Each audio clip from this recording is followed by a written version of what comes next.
Жамбыл облысы Талас ауданы Қаратау қаласы Шоқан Уәлиханов атындағы орта мектебінің 7-ші А сынып оқушысы Ерназар Назеркемін. Жетекшім Қадыралиева Айгерім Серікбайқызы. Мен зерттеушімін. Жобамыздың тақырыбы грек жаңғағынан табиғи биоыдыс жасап шығару.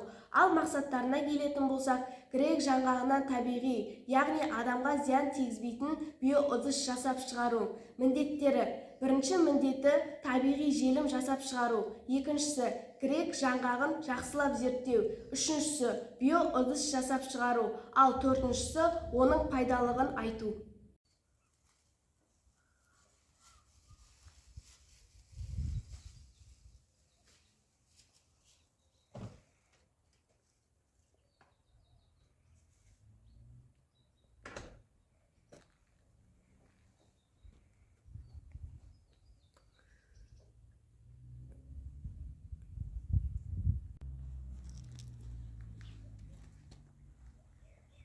Мынау грек жаңғағы. Грек жаңғағының сырты өте қатты болады.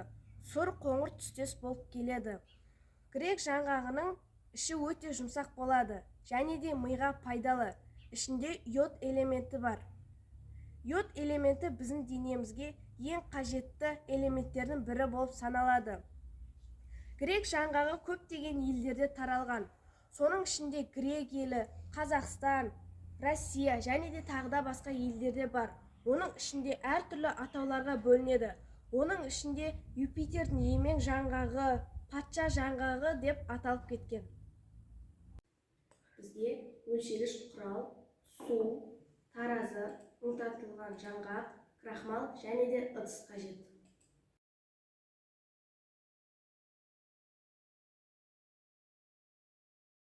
Біз енді тәжірибелік жұмысымызды бастау үшін бірінші газды жағып 100 мл суды құйып, енді бір ас қасық крахмалды саламыз және осыны баяу отта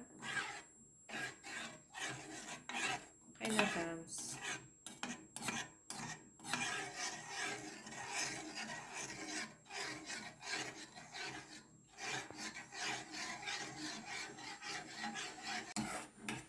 Мінекей достар, бізде табиғи желім пайда болды.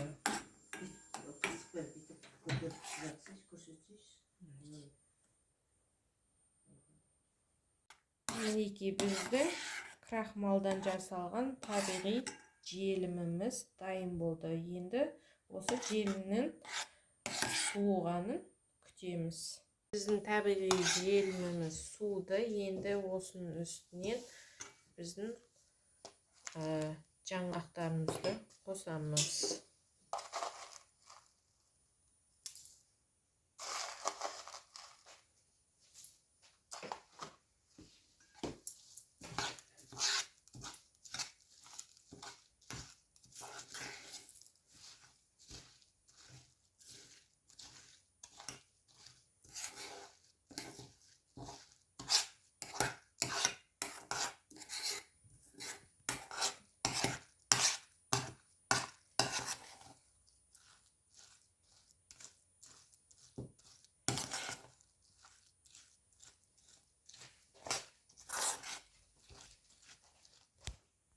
Алынған массамыздан енді мынандай табиғи қалыптағы жасалған ыдыстың сыртынан жағып, ыдыстың формасына қарай келтіріп ықшамдаймыз.